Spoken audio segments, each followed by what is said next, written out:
This is Jamie Glover for Combat Kaiser, and these are some of the most unlikely combat sports athletes, and who in the end would win in a fight.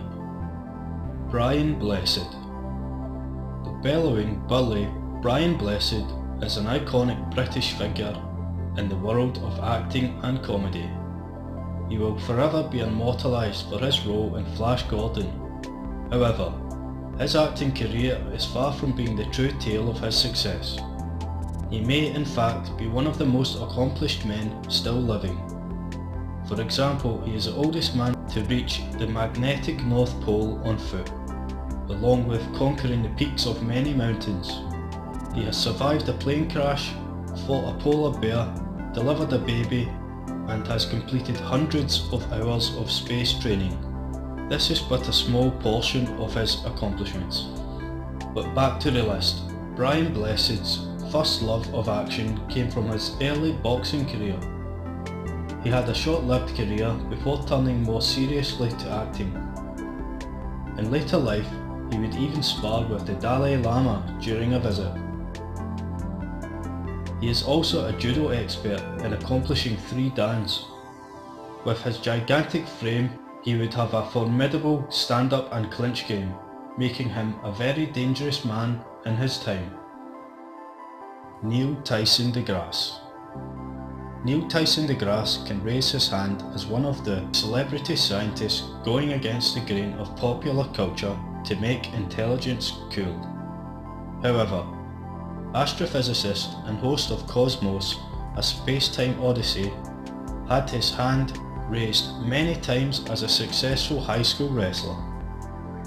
In his time as a wrestler, he was not merely a member of the squad, but the team captain.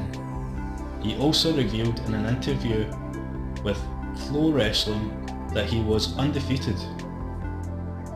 In this interview, he spoke about the love of physics in wrestling and the scientific approach to manoeuvring someone's centre of gravity.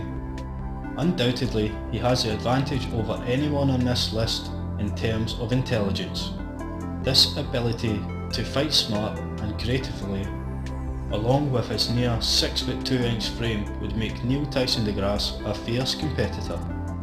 Abraham Lincoln.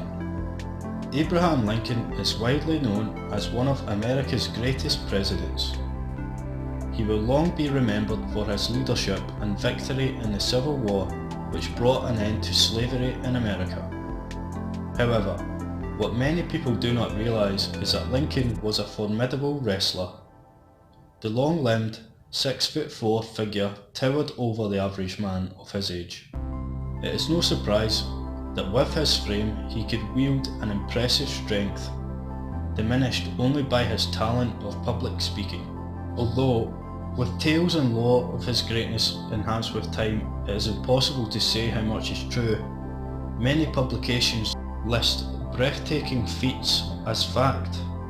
For example, it is listed on history.com that he lost only once in approximately 300 matches.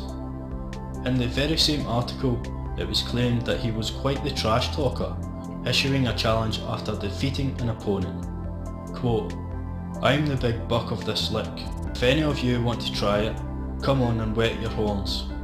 With his wrestling prowess, height, reach and strength, it seems President Lincoln would have been a powerful man even without the presidency. Nelson Mandela.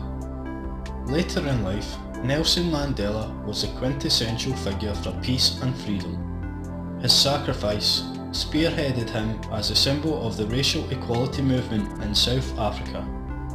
He fought to end apartheid as leader of the African National Congress, which was then known as a terrorist organisation. His fight against the oppressive South African government landed him in jail for 27 years. So where did he get his strength and conviction and inner fight for what he believed in? Perhaps it was his past as a heavyweight boxer.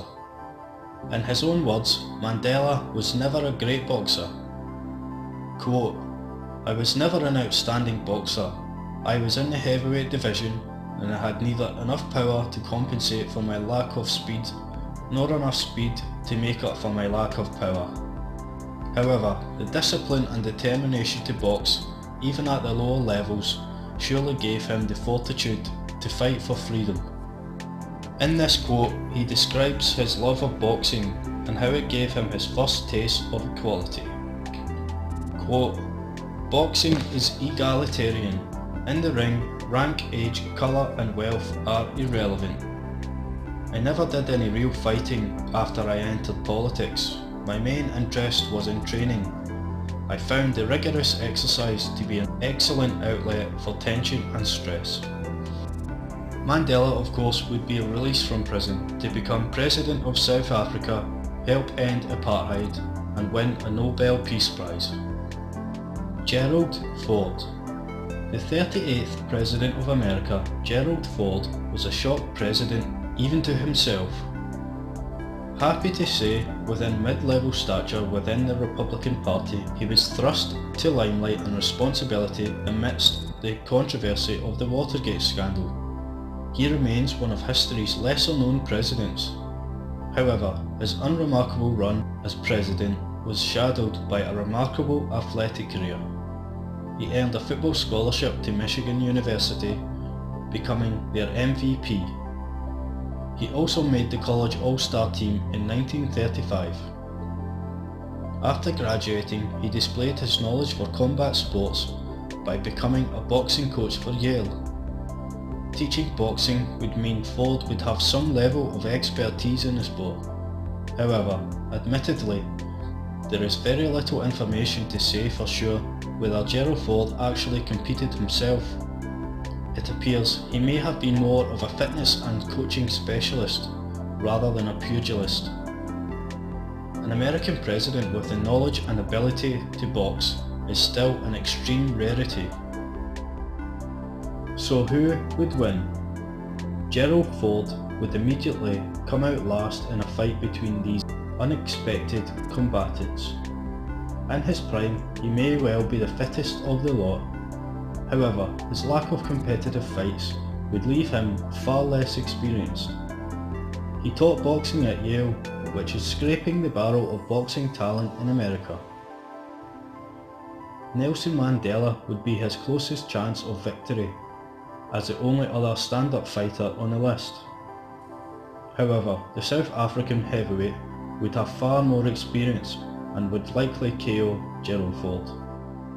Mandela and Degrasse would be fairly evenly matched for third place. Both of similar stature, it would be a case of who would employ the best strategy to suit their fighting style. I believe Degrasse would triumph over Mandela, as he was more successful in his chosen sport. It would be a toss-up between the two giants, Brian Blessed and Abraham Lincoln, for first place. As somewhat of a comical vision, the tall, thin Lincoln would square off against the stout, burly Blessed. Although Lincoln would have a longer reach, he would be outboxed at range by the experienced Blessed. Lincoln would try to use his skills at wrestling, but would struggle to move the massive frame in front of him. Blessed, in return, is no slouch at grappling, and could employ judo sweeps of his own. Therefore, due to his massive frame, and having the most tools at his disposal, Brian Blessed would emerge victorious in this epic fantasy tournament.